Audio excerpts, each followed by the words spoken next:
Hello mga Mars, for today's video about sa GCash na naman po yung topic natin ngayong araw na to kasi meron po akong isang viewers na nagtatanong po kung magre-reset daw po ba ang kanyang GCash next month kahit po hindi pa siya na limit exceed ngayong month ng July.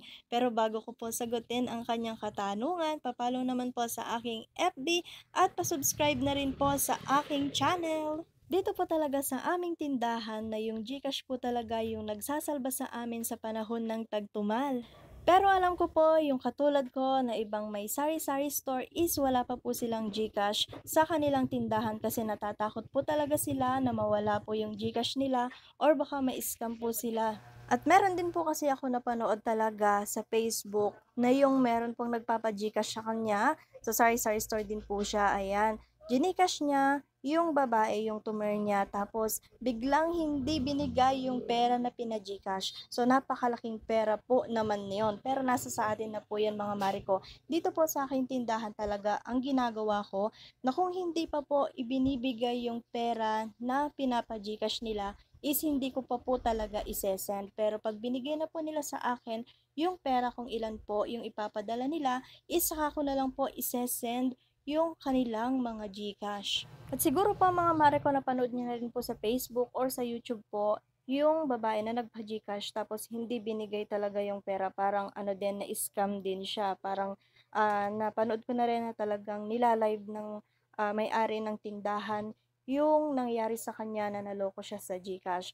Pero ayan nga, sabi ko nga po, nasa sa inyo po talaga kung magpapaloko kayo. Kung wala pong pera na binibigay, lalo na po kung malaking halaga, is wag nyo po basta-basta isesend. At siguro po napanood nyo na rin na nung nag-update yung GCash noon is marami talagang nawalan ng pera. So yun din talaga yung isang nakakatakot. Kaya naiintindihan ko po yung ibang katulad ko na may mga sari-sari store kung wala po silang GCash sa kanilang tindahan. Pero sa akin naman po mga mare ko, ang nagawa ko po sa GCash ko, kung alam ko po na marami na itong laman is binabang transfer ko na po siya. Mahirap po kasi talaga kung meron tatawag na mag-i-scam at sabihin na nalo ka ng malaking pera, ayan, tapos maya-maya magpapadala na ng OTP at kung may bigay mo yung OTP na yon at ma-open talaga nila yung GCash mo, is talagang mawawala lahat ng iyong pinaghirapan, mawawala ang iyong ipon, lalo na kung malaki yung laman ng iyong GCash. Kaya sa panahon ngayon, dapat maging mapanuri tayo at maging mautak tayo mga mare ko. Dito din po pala sa aming tindahan, isinusulat po namin yung name, yung reference number, amount, tapos yung time kung kailan po nila claim yung kanilang mga pera kung meron pong magpapadala sa kanila sa GCash or kung magka-cash out po sila sa GCash. Kaya importante din po talaga na isusulat natin, baka kasi pag hindi natin sinusulat tapos biglang nakuha na pala yung pera tapos maya-maya meron na naman magle-claim, dyan po talaga tayo malulugi. Ayan, mawawala po ang ating puhunan at may bibigay pa po natin sa kanila yung mga natatabi natin or yung mga naiipon po natin na pera.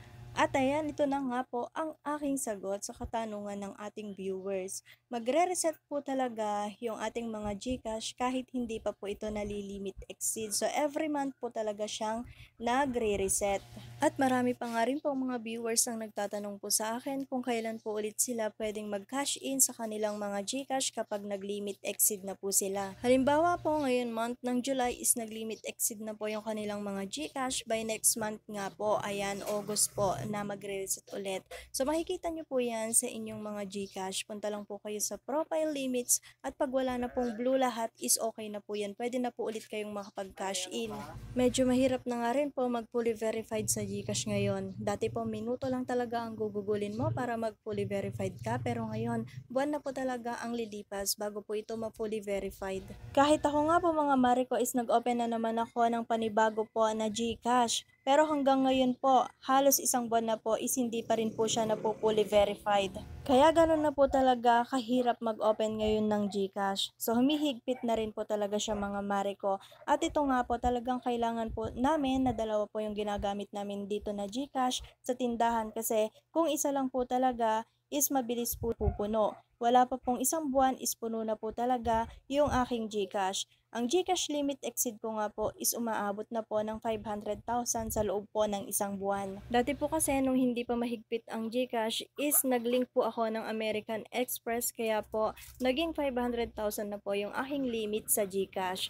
So ayan po mga Mariko, ang update ko ngayong araw na 'to. Sana po meron akong maganda na nai-share naman sa inyo mga mare ko about sa GCash. At sa mga hindi pa nga po nakapalo sa aking Facebook, pa-follow naman po at pa-subscribe na rin po sa aking YouTube channel. Hanggang dito na lang. Salamat.